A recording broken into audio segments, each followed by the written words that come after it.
I'd like to welcome you all to another session of tips and tricks, and in this session we're going to take a look at how you can preview one of your features, or one or two of your features. There's actually a couple that you can do, and with regards to say extrude, revolve, sweep, loft, maybe coil, all inside the sketch environment. So being able to preview that actual feature without leaving the sketch environment. So I'm going to make a start. I'm going to show you a few tricks along the way as well. So I'm inside the sketch. I projected through some geometry from my origin folder, and I've turned that geometry into construction lines from the format panel inside my sketch environment. So let's make a quick start. So I'm going to do a very quick 2-point rectangle. I want to make sure that this information is not set to construction, so I'm going to turn that off. So I'm going to sketch, then I'm going to constrain, like so, and then going to apply my dimensions. So let's get that constrained, add some dimensions, and just for this I'm going to call it 150, zoom out a little bit, and let's go for 75, why not? Okay, so I've created this fully constrained sketch, which is a closed loop of sketch entities, and we're then going to explore how we can actually preview that feature from the sketch environment. And we do this using our keyboard shortcuts. So if I was to come out of this sketch, I would then hit on the ribbon, for example, the extrude command, and I would extrude. However, I'm inside the sketch environment and I'm going to select E for extrude. As you can see now, it started the extrude command. I have not left the sketch environment yet.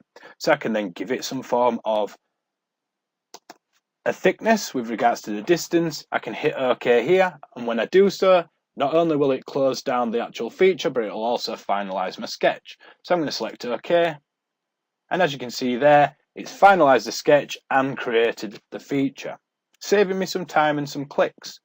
So I'm going to show you that again as a different example. In this sketch environment, I've projected through some of my origin planes. I have then turned one of my origin planes into a construction line. I then created a construction line and a center line from the information inside my sketch environment. So I'm very quickly going to draw a very quick shape. So we sketch, then we constrain, then we dimension. Now I'm sketching this as rough as I possibly can just to show you that workflow. So I'm going to sketch, then I'm going to constrain, so I need to ensure that some of my objects are vertical and horizontal, like so.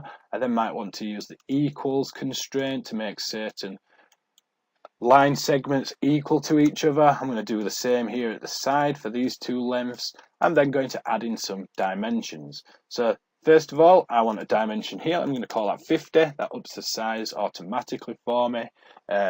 That means that this is also 50. I then need one more dimension here. Let's take that back to 10. And I then just need to ensure that the actual sketch geometry is associated correctly in my sketch environment. In this instance, I'm going to use the collinear constraint to make the bottom horizontal line attached to my projected line. And then because I've created this center line, I want to make sure that when I revolve this object, it's going to have a specific diameter through the center. So I'm going to give that 20. Okay, so now how do I preview the revolve command from inside my sketch environment? I hit R on the keyboard, and as you can see there, it starts the revolve command. I have not left the sketch environment. I wanted to go a full circle. I hit OK, it finishes the sketch, and it also finishes the feature. Have a go with these. It'll speed up your workflows a little bit, and it'll make sure that you've got the correct information in your sketch environment, and you know that you're going to then create the feature successfully.